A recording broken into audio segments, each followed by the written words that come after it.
Good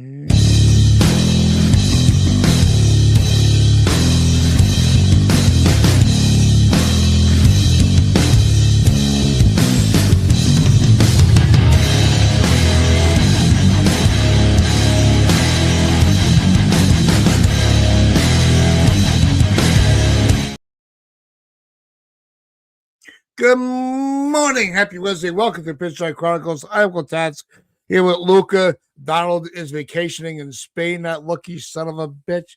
Dealing with the sunshine. Meanwhile, I'm here dealing with the snow. Luca, you had some time off doing spending time with some family. I'm glad you were able to do that. Never take it for granted. Getting some downtime with I know your mom was visiting. So, but the other thing, the best part about the spring is everything is to start anew. As much as I'm dealing with snow, and it was snowing again in New York this morning, which kind of sucked for me. As after grueling days of dealing with a blizzard, to have just a couple more inches dumping down was not what I hoped to wake up to, but yet here we are. But the Yankees are in Florida and dealing with some sunshine. And it looks like the veterans and the team is off to a hot start. Judge looks really good. Bellinger, Grisham, Goldschmidt looks really good. So there's still a lot to look forward to as spring starts. I don't take any games for granted, even in the spring. Every at bat, every pitch, every defensive play to me matters. If you agree, awesome. If not, I want to hear why you don't think the spring matters. But Luca, you've been away for a couple of days. I want to throw it to you a little bit, and get your feelings on your expectations for spring training. I mean, spring training, we're going to see how Jose Caballero progresses and plays. He looks good this far.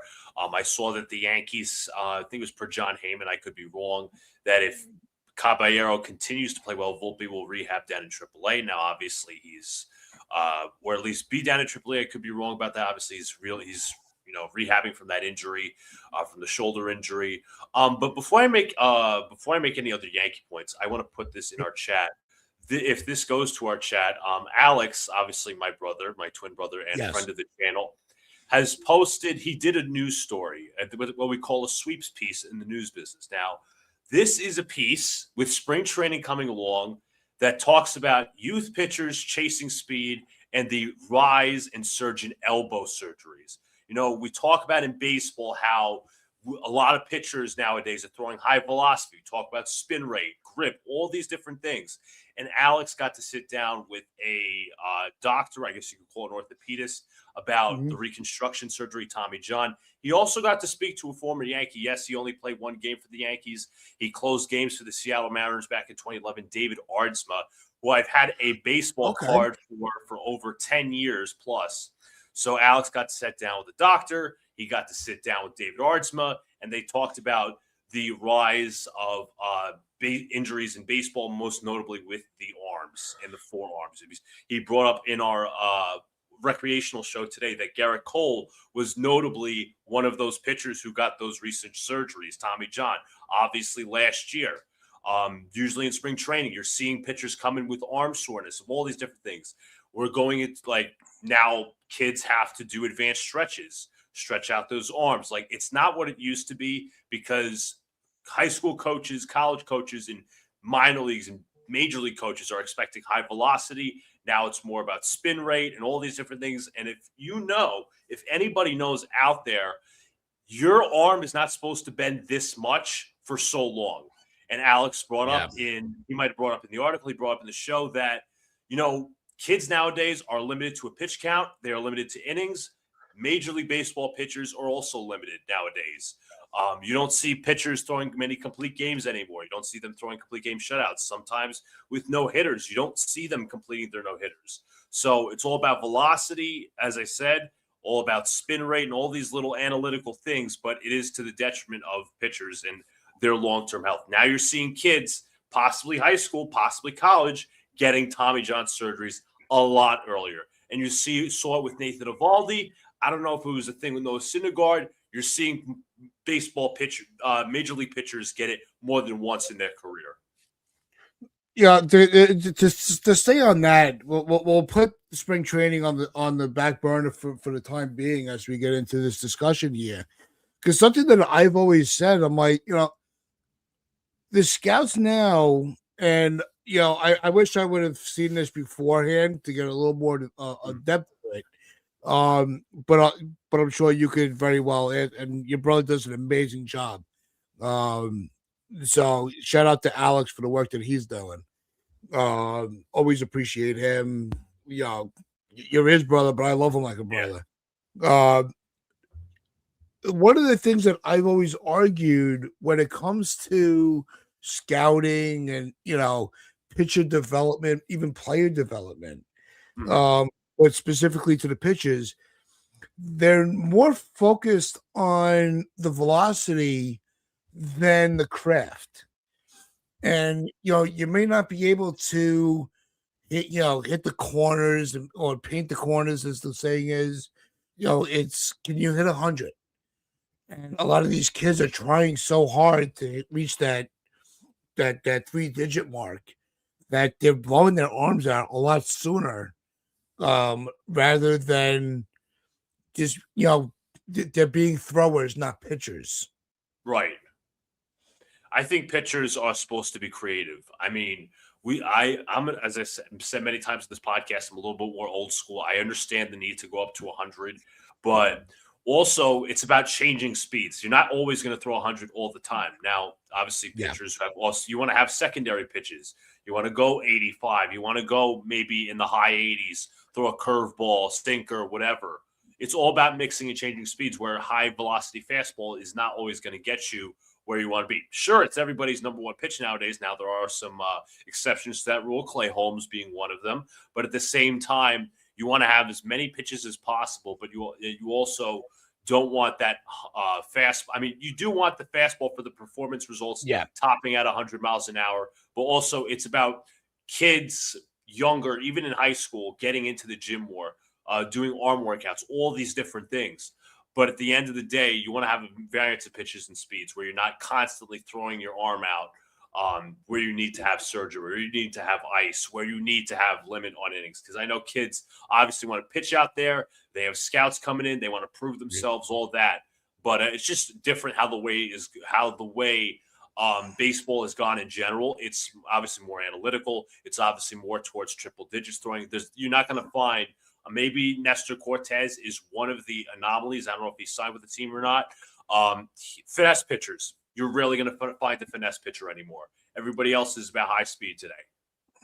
Yeah, and TC, Greg Maddux was he was the Einstein of pitching, for my generation.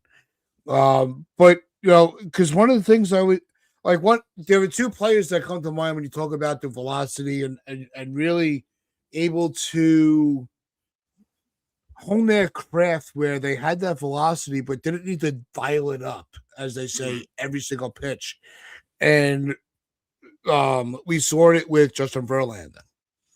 Yes. When he was with Detroit, his first bat, when he first came up, he can get you on 94, 95, and in high pressure situations could dial it up to 97, 98, and where you really weren't able to plan against him, because even though his fastball is coming, it wasn't a steady velocity. And we saw recently this past year with the resurgence of Chapman, of somebody that was able to hit 103, 104, really was able to still have the arm action where you think is coming zipping through, but just had to pull a little bit back. And we're able to kind of still have a substantial effect on their numbers, where they pitched really, really well. I would wish more pitchers were like that. We saw it late with Sabathia's career. He evolved, yes. Bartolo Colon was another one. When they first came up, they were able to dial it up. And as they got older, realized that, let me just worry about the corners right now. And if I really need to, I'll risk my arm to get that out, which is rare in pitching. We saw it with Sabathia. I think it was the big one. As far as to keep it to the Yankees, well, that pitcher was just able to. He knew he was the ace, but didn't have the ace stuff, and was still able to dominate an outing. And to bring it to 2026, I think that's what we're going to see from Garrett Cole this year. He may not dial it back, but I think Garrett Cole is this pitcher that's going to come in this year that's going to have that same mindset where, look, I don't have to have 15 strikeouts, 16 strikeouts to win a game. And rely on the defensive players behind me and be able to sustain health throughout the year. Absolutely. You agree? Yeah, I think there's some truth to that because obviously Cole's coming off of Tommy John surgery. He'll die. He won't completely dial it back. And as you said, he's not going to strike out 15, 16 batters a game. But also, I think he's like, okay, this is still an element of what makes me one of the best pitchers in baseball. I know TC Steele just brought Mike Mussina. Also, another pitcher that, you mentioned Bartolo Colon with his two-seam fastball when it would just cut in on lefty hitters. Yeah. Greg Maddux was the same way. Also, as well, somebody who wasn't overly fast, overly dominating with a fastball, I believe, in his career, if I watched enough of it. Zach Greinke. Zach Greinke, I think, was that. That's another good example. Well. So TC's those are a couple of guys. Mussina, he was another one. Yeah, we've seen it before. Yeah, we've seen it before where pitchers can evolve. I mean, obviously Garrett Cole, we got to see what happens with him. But as I said, I think he'll dial back the speed a little bit. Maybe in some situations he'll overpower for 100. But I think it's also about his ramping up. Is he going to conserve his arm for a little bit? Is he going to get it going immediately? I mean, we'll see. I know Armand just brought up Trevor Hoffman in his changeup. Yeah. So not everybody was fastball back in the day. But now, as I said, the one or two exceptions you can make in terms of not being a fastball pitcher. You've got two former Yankees I can name off the top of my head, Nestor Cortez and Clay Holmes, just for two pitchers. I mean, I'm sure there's more. Yep. I'm sure there's more. But as I said, the game has gone in such a different direction. But also, the questions, I'll say this for the record, when I was watching our recreational show this morning, one of our anchors asked, what's Major League Baseball doing about this? And that was a great question to ask Alex. And Alex said right now, there's really no regulations that Major League Baseball could put on in terms of rules, but it's in the manager's hands. It's for whoever's making the decisions. Yeah. That is, okay, we're going to shorten this guy's innings. If he's really starting to get amped up, if he's starting to labor, we're going to take him out early. So it's more of in the manager's hands, obviously not the league. TC Steele also brings up another former Yankee, Jimmy Key. Yeah, no, there's a ton of examples we can go through, throughout baseball where, it wasn't so much about the velocity, it was about the craft of what they were able to do. And I think, as much as, we're all anticipating Cole to come back and be this guy, I'm not expecting him, like I said, he's not going to, be a dominant strikeout pitcher. I think, he may have those games. Absolutely. Cole's a professor of pitching. You don't see that a lot. But at the same time, to your brother's credit, he's right. There's no fix for this, and it's something that I think that these scouts need to, and these managers, when they're bringing pitchers in, Sean, absolutely, and he painted another great example. And it says we can go through the entire history of baseball and name pitchers that was still extremely successful without, having the high velocity and high strikeouts. But is what made me, get a little into Garrett Cole is trying to keep it relevant to this coming season. Absolutely. The expectations for what Garrett Cole is going to be as far as his numbers, whether it's strikeouts and his ERA, is going to be different than what we have had prior to him being on the IL and making his way back. So, I think the biggest question is, are fans going to be able to accept that Garrett Cole is not going to be your prototypical ace pitcher that is going to go 8 innings with 10 plus strikeouts, but he may go 8 innings with 6 or 7 and still only giving up to 3 runs, depending on his, having more dependence on his on the defense behind him. True. It's a very realistic expectation to have. I mean, we just brought up CC Sabathia. He used to very much be a Yep. power pitcher. Now he's evolved, or he evolved at the end of his career where he was less relying on the fastball, was more of his off speed. Um, Again, not as I said earlier, Garrett Cole's not going to completely abandon his fastball. He could dial it back. I think he's going to work more pitches in, see what happens there. But it's going to be interesting because obviously he's coming off Tommy John surgery. It's going to be on the rest of the rotation to try to back him up.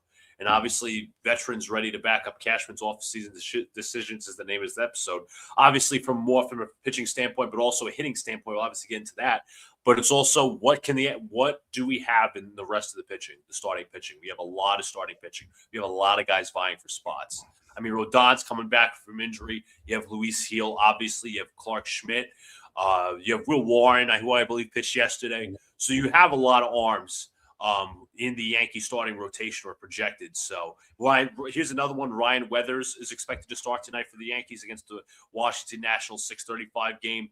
So there's plenty of guys vying for the starting rotation. It's just a matter of how they perform in spring training, and B, will they back up Garrett Cole, especially when he doesn't have great performances. Yeah. And TC's asking me if the snow actually stopped. It stopped yesterday after an extremely long couple of days for me, especially as a custodian for the schools on Long Island. My body is actually, I am exhausted. My body is broken. I am not taking off today. Right after this, I'll be getting ready to go back to work. We did have we had 2 more inches dumped down this morning, which was not expected. I was ready to cry. But I'm like, oh God, please stop. But yeah, Mother Nature's not been kind to New York at all. But no, it's I just keep pushing forward. Look, when you think about with the expectations, especially like Will Warren is going tonight, I'm a fan of Will Warren because to me, I think he's a true number 5 pitcher in the rotation. Donald's on the fence about him. He could do with him or without him. And I saw yesterday after you know some of the box scores, you see the ERAs already and batting averages. Is this something where in spring training they should just do we really care about the stats? Like, especially after that first start. I don't think it. I think it's kind of a waste of time. I'm starting to get into that mindset where we don't need to know if they're batting 300 or 100. I've always said I don't know if you agree with this. When it comes to spring training, they might be going up to the plate going, if it's a fastball, I'm not going to swing at it. I really want to focus on identifying, curveballs and off speed. So if I see it's a fastball, I'm not, I want to get on base and do what I got to do. But at the same time, like it's kind of this early in the spring, I don't care. If you want to focus on adjusting your eyes so you can recognize a 12-6 curveball, and that's the only thing you're going to swing at, then do that. It's not until the last 2 weeks of spring I want to see what you really look like. Yeah, I think it's a matter like for hitters, I think it's a matter of timing. You're working on your timing, as you said, working on, you might be proficient at hitting the fastball, but might not be hitting the sweeper as good or the sinker, or the slider, the 12-6 curve, as you mentioned. Now, for the stats, I mean, it's good for the statisticians to keep up with. I mean, I don't really look at preseason spring training stats to say, hey, you know what, this guy's going to be really contributor this year. I mean, how many times have we seen that as Yankee fans?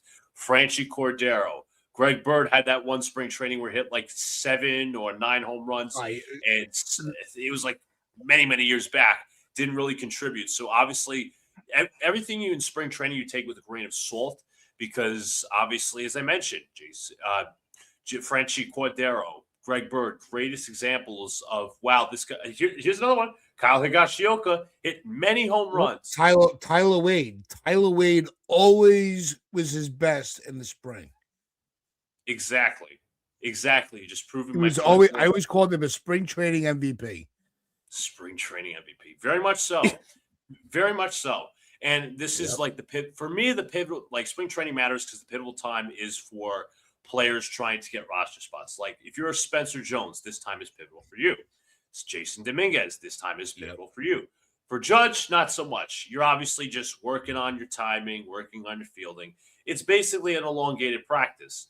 For other, I mean, here's like players like Elmer Rodriguez, very much key if you want to get into the starting rotation. And you know what? It's not like, oh, well, if they don't make the big league roster, it's a failure. No, because if a guy like Elmer Rodriguez, let's just say he's in AAA or AA or whatever, it says, okay, you've played well enough where you can start in AAA this year. It's not always about, oh, it's major leagues or bust. It's about getting to the next level in your development. So at the end of the day, spring training does matter. And obviously, if you want to count the stats, you count the stats.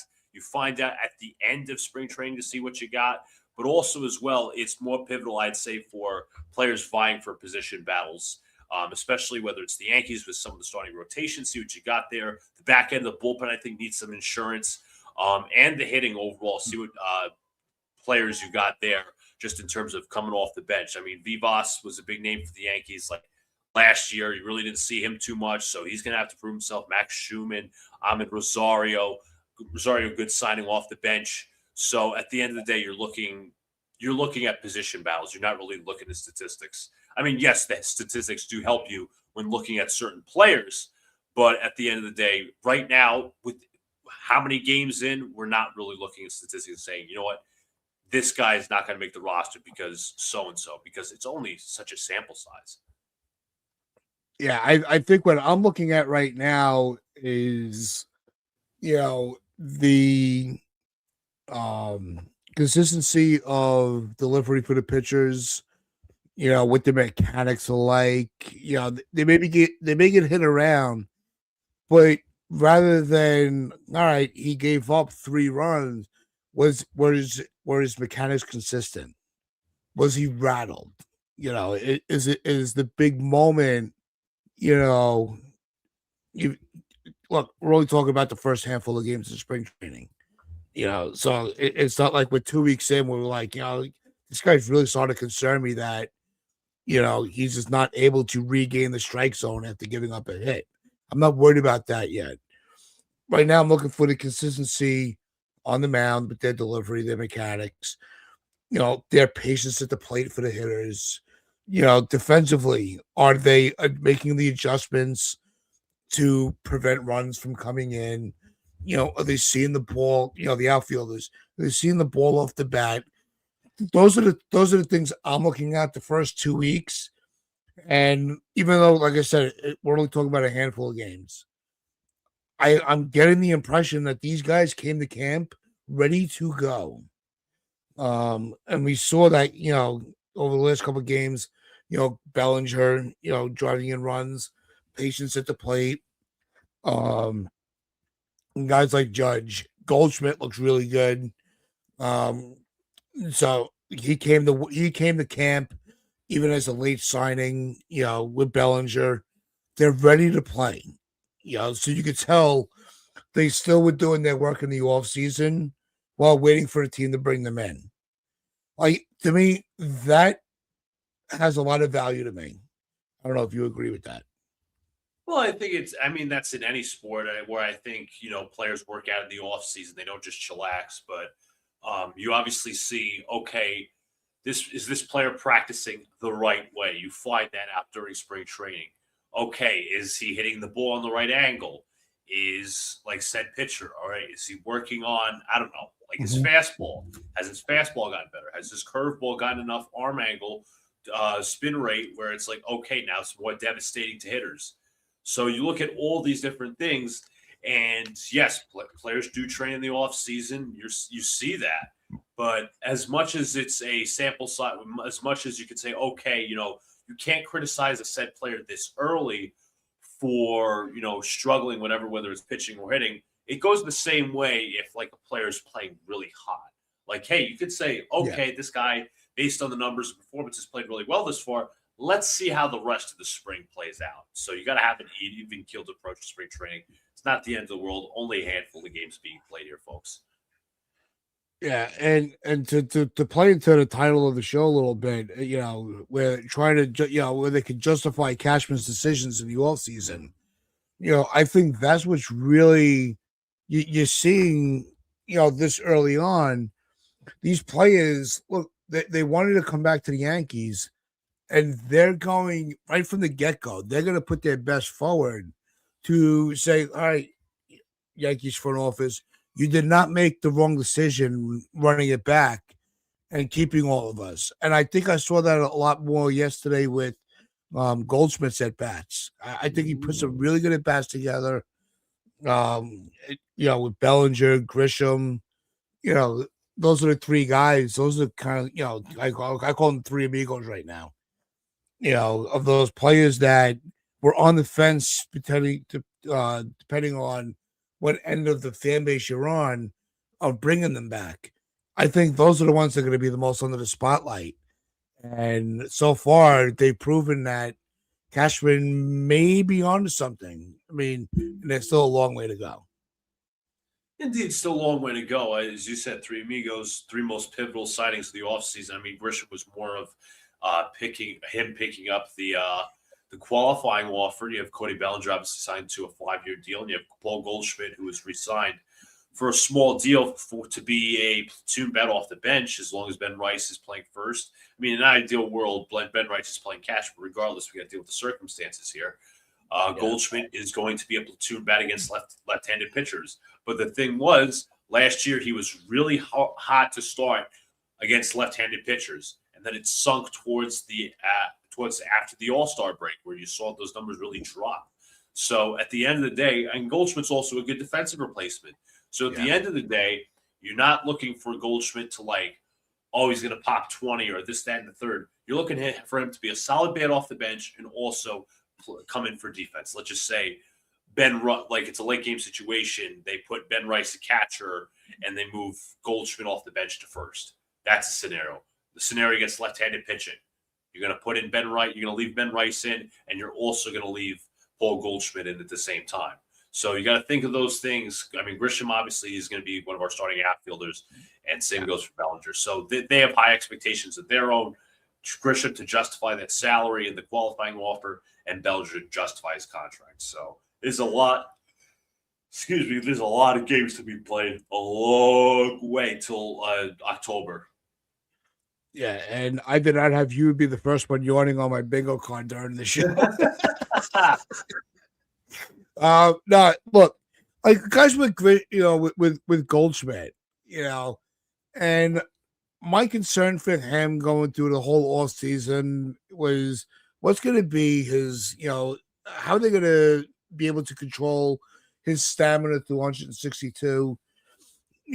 But I also want to see that when his number is called, that he's going to be able to do something.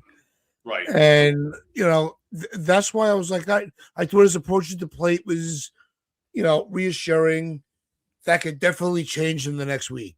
Like, I'm not saying that, hey, Cashman did everything right. We're ready to go. But first impressions are first impressions for a season. And I don't have a lot to critique when it comes to the way the first couple of games are going. I think this team looks ready to go. And they're still, it's not like all these guys are playing full 9 innings. I'm not new. I know how spring works this early. I know that guys are going to be going to the WBC, getting more work.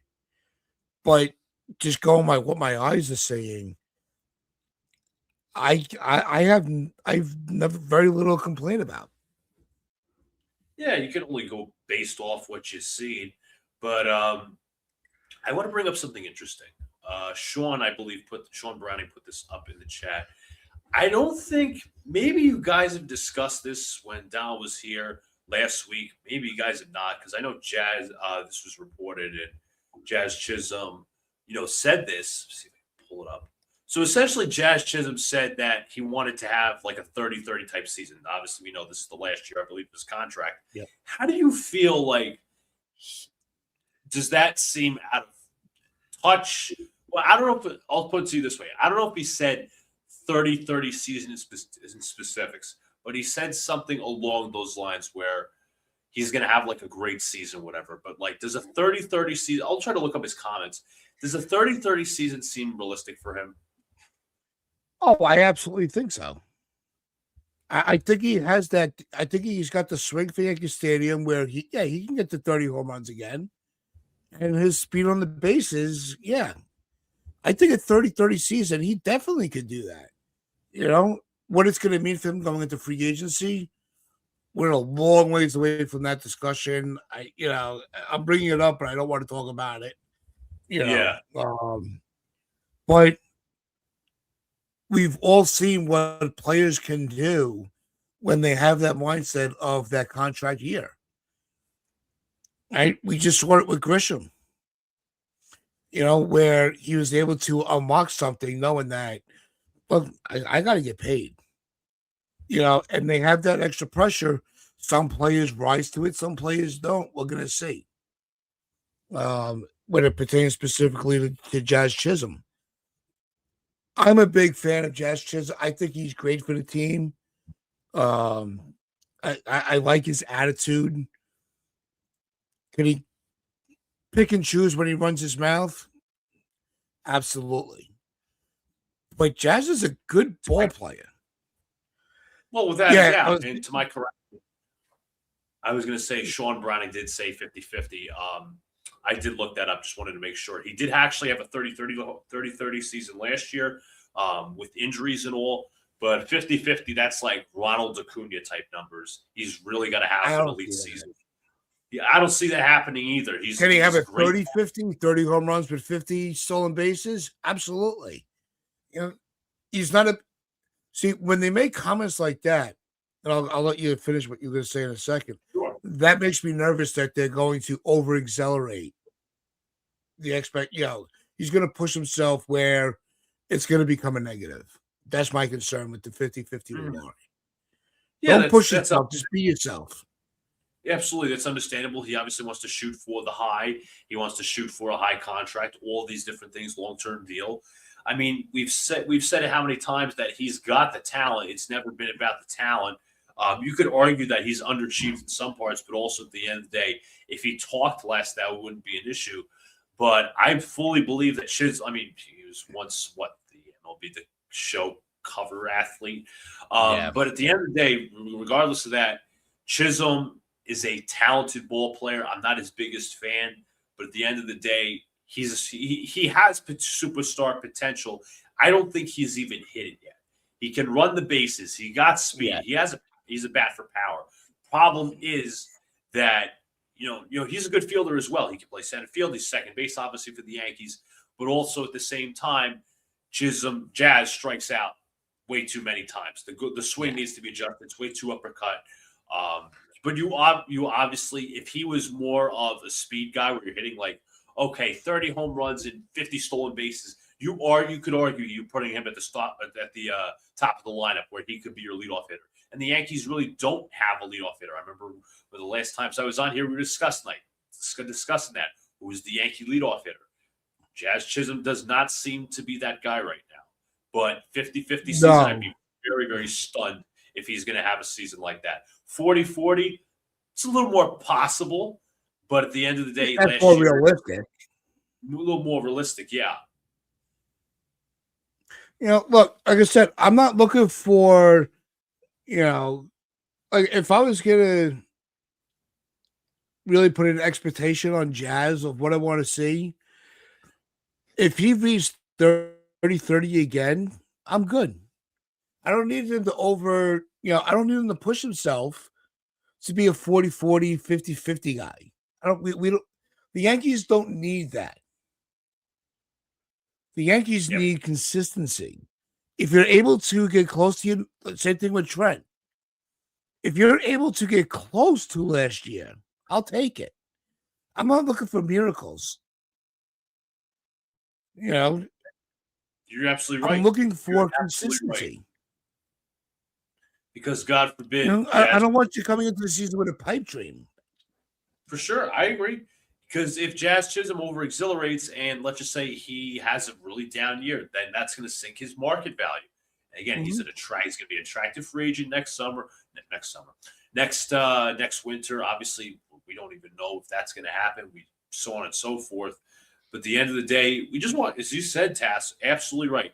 We just want some sort of consistency. Field, we know he's good with the glove at second base.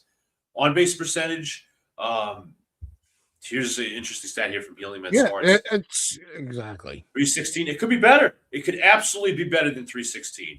I mean, I can look up his on-base percentage from last year, but it's about evening out the power, evening out the stolen bases, being consistent, and not making dumb decisions. I mean, that's obviously you could say for the Yankees at a whole part. But last year, let's look last year: 31 home runs, 31 stolen bases, 332 on base percentage, OPS 813, which is good, 242 average, which is all right. 813 OPS. I think that could be better. I think that has a chance to be better. But again, that's going to come down to him refining his swing and just hitting the ball hard right on the cover. No uppercut swings. You're likely going to get less swing and misses. Yeah, one of the things that was brought up in the chat earlier, that right now he's trying to put the work in to adjust his two-strike approach. Like, okay, that gets me hyped up. I don't want to hear the fluff of the 50-50 season. Right. You're working on stuff that's actually tangible and can be effective. Like I said, I don't want the pipe dream bullshit, narratives. Yes, Judge is going to work on, stealing more bases.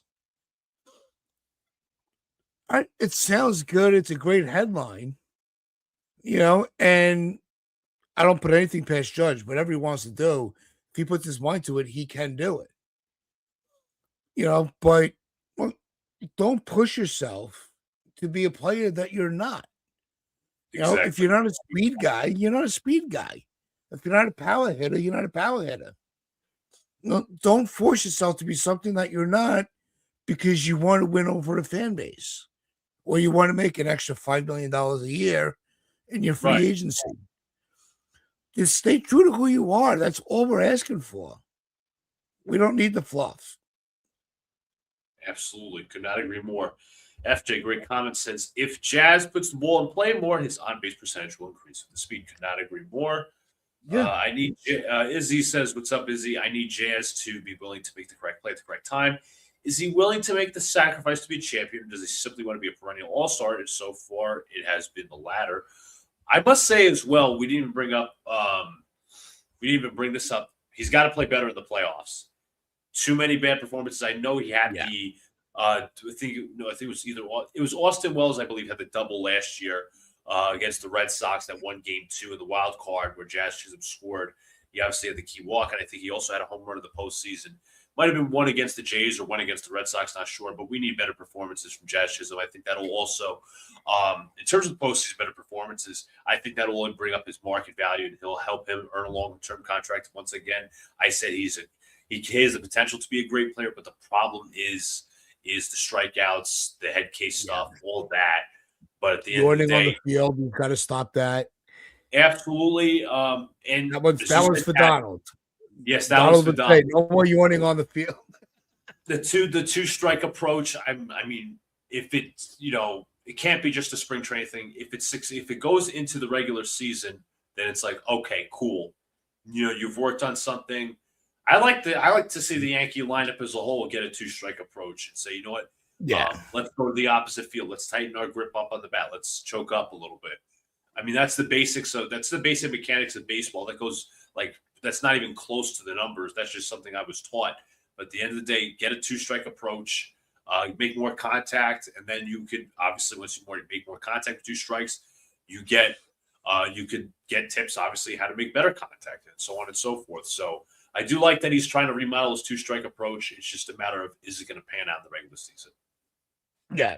And I want to bring up, we're going to get back to Jazz in a second. And then we're also going to finish out the show talking about the ABS system that's been going on this spring. But stuff and things, always appreciate your comments. Garrett Cole can go out there and throw 7 innings of 2-run ball, and we will lose 2-0. Fan base swears by starting pitching depth, but our hitting is garbage when it matters. And this is something I'm glad you brought it up because I've said this a lot over the years that, we'll have a pitcher go out there against a tough opponent. Right. And give up 2-3 runs, and we lose the game 2-1. And we're always like, oh, if they didn't give up that hit. Well, our offense could have gotten the extra hit. So there is a balance. So, yes, you are absolutely right. It doesn't matter how great Cole pitches. If the offense is not backing up the pitching and the defense, then the outing throughout the whole 9 innings was for nothing. You have to balance each other out. And I think that's what brings it back to the focus with the offense. The offense needs to stay balanced. They need to get on base more. They need to create more opportunities to score runs. And, that's where, look, if Jazz with this 50-50 bullshit, Jazz, you're dreaming. It ain't happening. Even with the dimensions of Yankee Stadium. I don't care if you're hitting in my backyard on Long Island. You're not a 50-50 guy, as my dog keeps pushing my table away further and further. It's if you would have said, look, if I can just get an extra, if I can go 35-35, I'm like, you know what, Jazz, that's a realistic goal. I can get behind you on that. While you're working on a 2-strike approach. If that gets you another 5 times on 5 more opportunities to steal or 5 more opportunities to hit a home run, that's realistic. Don't get too above yourself, kid. Absolutely. Because as good as you are, you're not a 50-50 player. Sorry. I don't mean to burst your bubble. 100%. Jazz is not a 50-50 player. He's not a 40-40 hitter. 30-30, I'm fine with. But you got to get your on base percentage up. 100%. And TC brings this up, and that's the key to the season. Guys having a better 2-strike approach and improving with scoring. The Yankees have, for at least almost a decade, have not had a selection of players who make timely hits. I'm sorry. That's the truth. There's not a lot of players that I can name over the past couple of years. I mean, DJ LeMahieu at one point, when he was really good for the Yankees, there's not many players. I mean, Aaron Judge on select, he had a good postseason last year. We all know that. The problem is the Yankees do not have many players who can get timely hits. Runner on second needs to move to third. Okay, it's not even just about timely hits. It's about timely putting the ball in the bat on the ball, moving the runner to third. Tats, you brought it up. The Yankees need to be better with on-base percentage, getting the OBP up, creating traffic on the bases, walks, patient approach. I mean, this is like old school stuff because obviously they tell you to jam the hell out of the ball nowadays and hit a home run or whatever you call it. But, just like working the count, stuff like that, just the little things that have gone as a lost art. I like to see the Yankees readopt. I don't think they will, but it's just good to think about. It's something to ponder. Like, as I said, taking more pitches as you're one of the leadoff hitters, getting a bunt down. Maybe you're like Jason Dominguez, Jazz Chisholm, you have speed, moving the runners over. I mean, as I said, this is old school thinking of mine, but it's very, very pivotal for something that is such a lost art. You can beat teams with that. You don't have to be all home run. You don't have to be all speed. You can mix that up and then just come out with more, I should say, a less predictable approach. Yeah, it's all your natural production when you're swinging the bat. Judge doesn't have to be, Judge can have a successful year, you know, just by putting the ball in play. He doesn't have to swing for the fences. His natural power is what gives him the 50 plus home run seasons. He's just that Sure. type of a guy. But if he hit 40 home runs with 25 extra doubles because he's hitting it in the gap, that's still a very successful season for an Right. MLB player. And so, and putting yourself in a position where you can impact the game. And it's look, I'm not saying I want Judge to, stop trying to hit home runs. It's not just chicks that think the long ball. We all do. We all love what Judge is able to do. He is a very unique specimen for an athlete. We're not going to see this. Like our kids may not see. Well, my kids are older. My grandkids may not see a player like Judge or Ohtani until they're older than my age. Sure. Like these players don't come around too often, and they should never be taken for granted. And TC puts up in here, also hitting with runners in a scoring position, and mix that with that 2-strike approach. One of the things that really is going to be in the forefront this spring is the ABS system. Yes. Because that's going to really affect pitch counts, and pitchers are going to throw different if they're in a 2-1 count or a 1-2 count. It doesn't change the approach for that at bat. So when it comes to the ABS system, I don't know if you're for it or against it. I was one of those. If the technology is going to be quick enough, I don't want to wait 3 minutes for them to figure out if it was ball or strike. If you can't figure it out in a split second, then the call should stand. But we saw the Yankees have very successful challenges the last couple of games, and it affect the game overall. It's also going to go. It will go against us at some point. True. My question to you with the ABS system is: are you in favor of it, and will it affect the ability of catchers that really make their success off of pitch framing? Ooh, How will that be affected? that was a great point. Great lead in, Tats. I was about to touch on that. Originally I was kind of like on the fence about ABS. I was like, why can't we just train the umpires better? Because there was this one guy I knew, not that I know him personally, I knew him over Twitter, that he said he went to umpiring school, and they asked his class, what is the strike zone? He answers, anything that's over the plate from about knee high to about your chest. Yeah. Umpire goes, good answer, but you're wrong. Interesting. So the umpire basically says, it's basically what you determine to be a strike, which makes absolutely no sense. But if that is going to be the umpire mindset, then absolutely install ABS. And now, guaranteed, you're not going to win a challenge every time. But Tats, as you said, it could work in the favor of us. And that goes for any team who's put a major emphasis on pitch framing.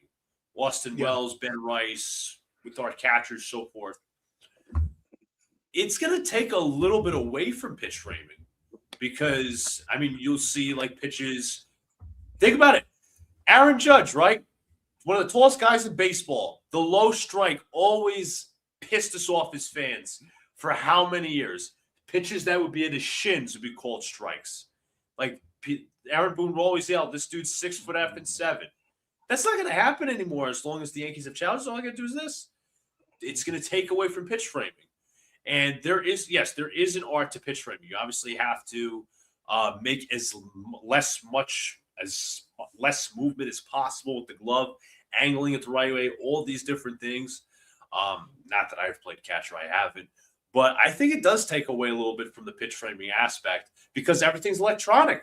The strike zone is going to be electronic nowadays. And what's interesting, Tats, as well, is I think this is per like all MLB broadcasts, which includes like the Yankees network, Mets network, whatever. They can't present the electronic strike zone on their game days in years past, because I believe what they said was that they don't need teams looking in the dugout or something along those lines. I don't know the specific detail. I thought it was a little ridiculous. But they are essentially, with the implementation of ABS, they're not allowing broadcasts to have the electronic strike zone where you can see the pitches anymore. Yeah, I think what it comes down to is when your team's on defense, right? Say, Cole's pitching the Wells. Every pitcher thinks everything is a strike when it's close. Oh, for I think sure. the catcher will know best. And, I don't care if it's Austin Wells or Johnny Bench. The catcher is going to know best whether he was able to get it in the zone or not, pitch framing or not. So I think that when the Yankees are on, defense, the pitcher should not be allowed to ask for a challenge. I think it has to solely rely on the catcher. For sure, yeah. That's my opinion. And at the plate, that's what they're going to evaluate this spring. Which players have the better eye for the zone? Yes. Right? Austin Wells was terrible with the bat in his hand of what was a ball or a strike to Healing's point. But there are going to be guys that have a very keen eye for the zone, and they're going to know better. So once the regular season kicks in, I think everything will be a little more fine-tuned. Sure. But my thing is, I don't think the pitcher should be allowed to challenge. It has to be on the catcher. That's true. Very true. I think it should be the catcher as well. I mean, if you're the pitcher, as you said, Tats, there's going to be times where they think a pitch that might be like 2.5 inches off the plate. Okay, I want to challenge that. Then they lose the challenge. It is definitely on the catcher because they have a better viewpoint of what's coming over the plate. Yeah. They're literally behind. They're the same eye level as the umpire. Exactly, same eye level as the umpire. They're the one catching the ball. They literally have they literally are sitting behind the plate, as opposed to maybe a ball that's an inch or two off, where the pitcher may think it's a strike, but the umpire says it's not. So ideally, I think it would be the catcher. The hitter, obviously, on the offensive side, is going to challenge whether they think it's a ball or a strike or whatever the heck. Most obviously, all cases there would be a ball. Catcher would be a strike. But obviously, that's how it's going to go. I think it's best if the catcher does it. And in terms of the pitcher, and speaking of the pitcher, but for the hitters, the hitter's the hitter. So it really doesn't make a difference there. But it's intriguing to see how this ABS system is going to work. Now, I'm not exactly caught up with the rules of how many challenges they're going to allow. I know the Yankees won like 6 challenges the other day in terms of the ABS. I mean, that's insane. I mean, obviously it's strict training for the umpires too. But I think right now it's very I don't think there's really a limit at this point because they're still trying to get the players' eyes adjusted to the whole system. Now, you said I like you. I don't know all the the nooks and crannies of how it's going to work. When opening day starts, I think each batter gets 1 challenge over 9. If you use it in the first, even if you win it, you're out. You don't get another one. I think, but, that's how I would do it, just to keep a little more of a natural pace of the game.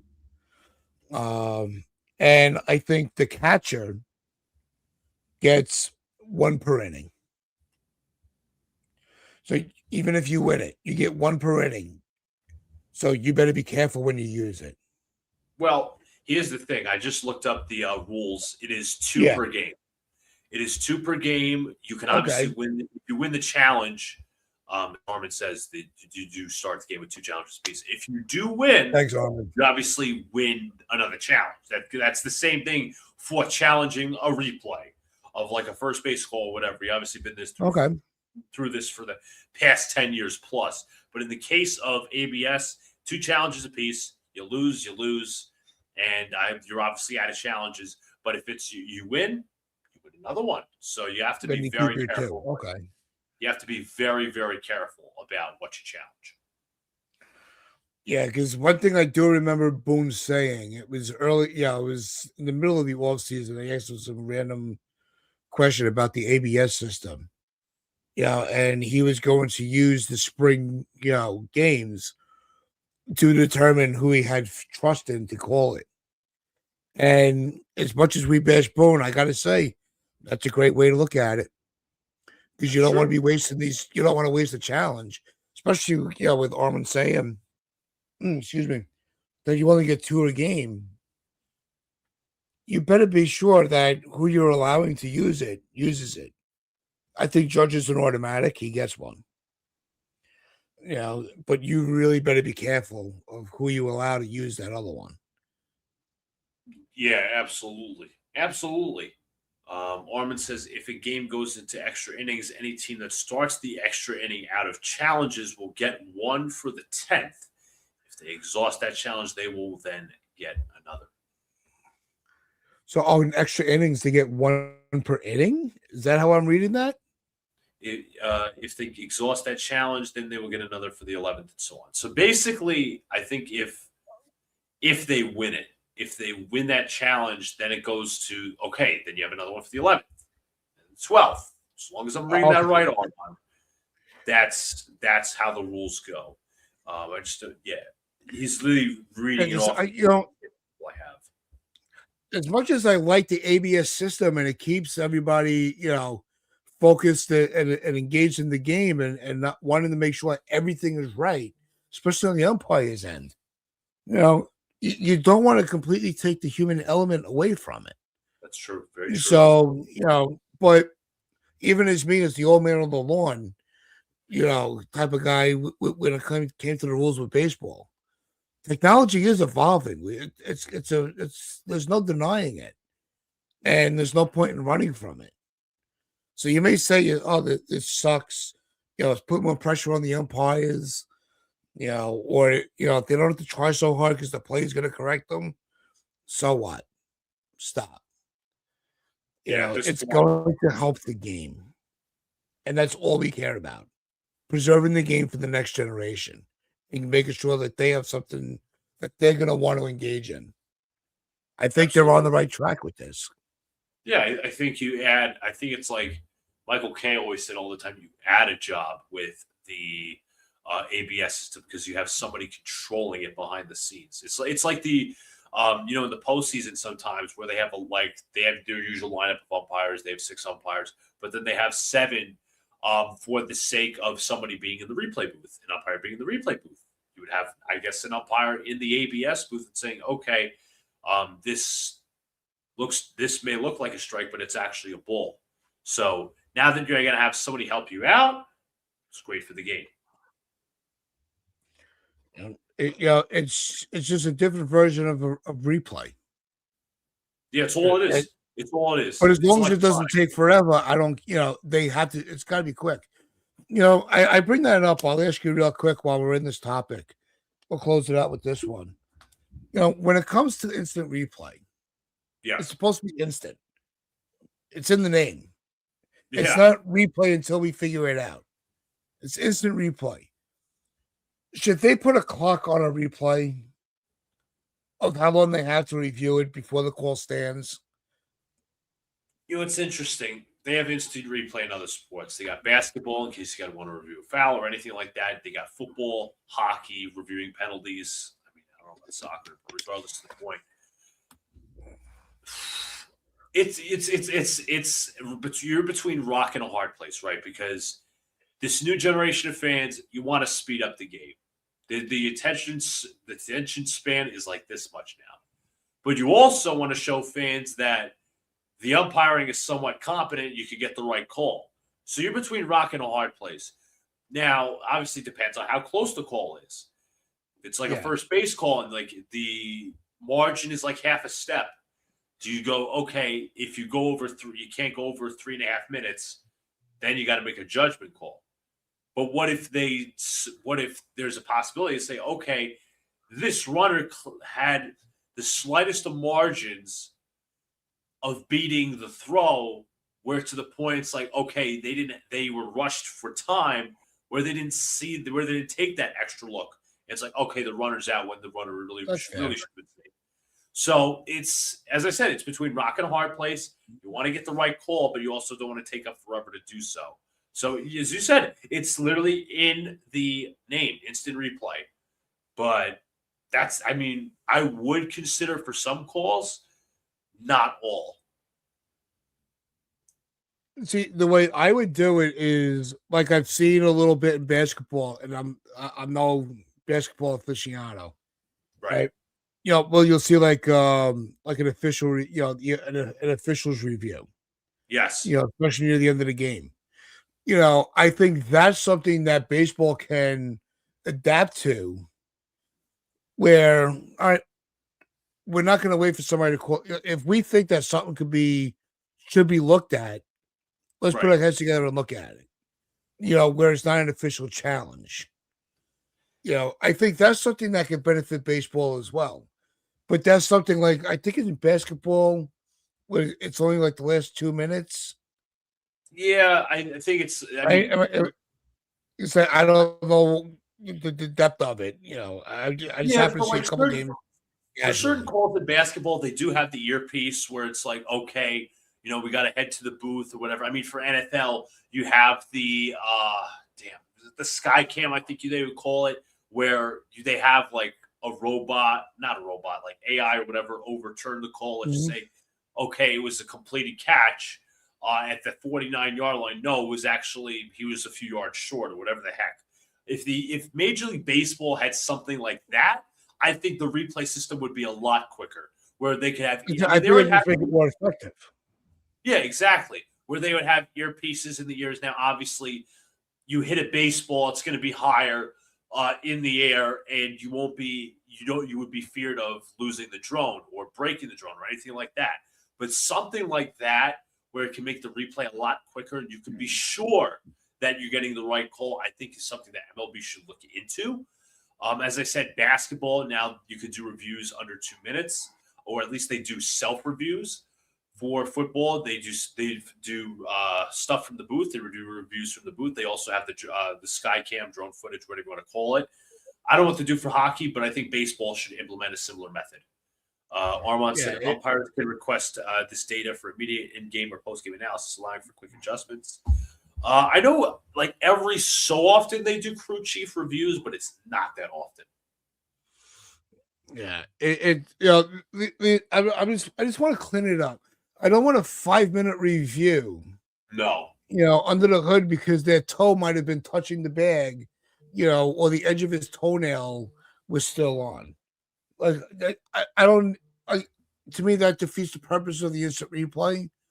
Yes, we want to get the call right, but something that narrow, like, I don't want to be sitting there for 5 minutes over a toenail. Yeah. Like, to me, that makes it boring. Absolutely. Completely agree. As I said last time, rock and a hard place. I don't want to be sitting there for 5 minutes on a replay that may or not be so concise, or it might be too close to call, as they say. But I also want to make sure that the call is being made right on the field. It all comes down to the individual call at the end of the day, because they're all different.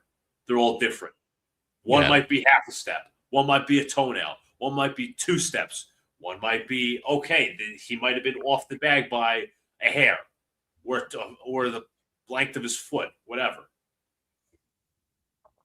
Yeah, like those are that's the and it's a rarity.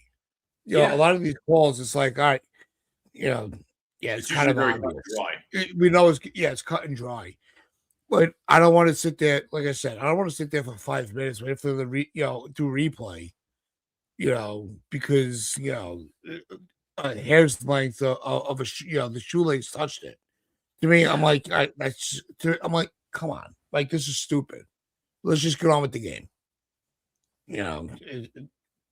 I think it also comes down, I hate to interject. I think it's also going to come down to not just depend on how close the call is, situation. Let's just say there's 2 outs, runner at third, right? Slow ground ball to third, throws to first, barely gets him.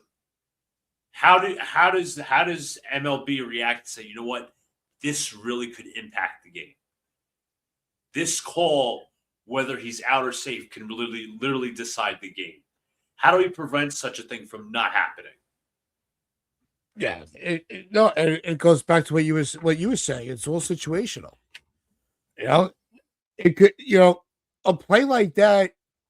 I'll even argue against myself. A play like that in the second inning can affect the outcome of a no hitter or a perfect game. Absolutely. So as fun as it is to have the debate, in the end, and it's going to come down with this ABS system.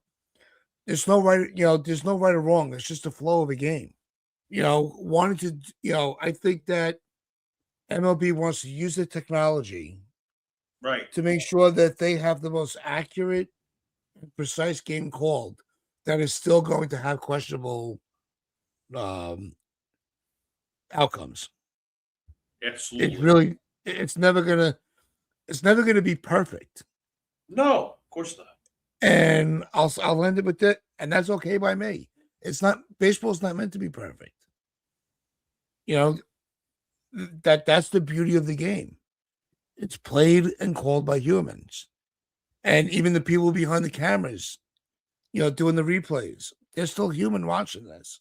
So everything is going to be very judgmental, and that's fine. That's fine by me. For sure. Now, before we do sign off, Luke, I want to give you, because I know you were away for a little bit. Anything else that you wanted to go to get into on today's show?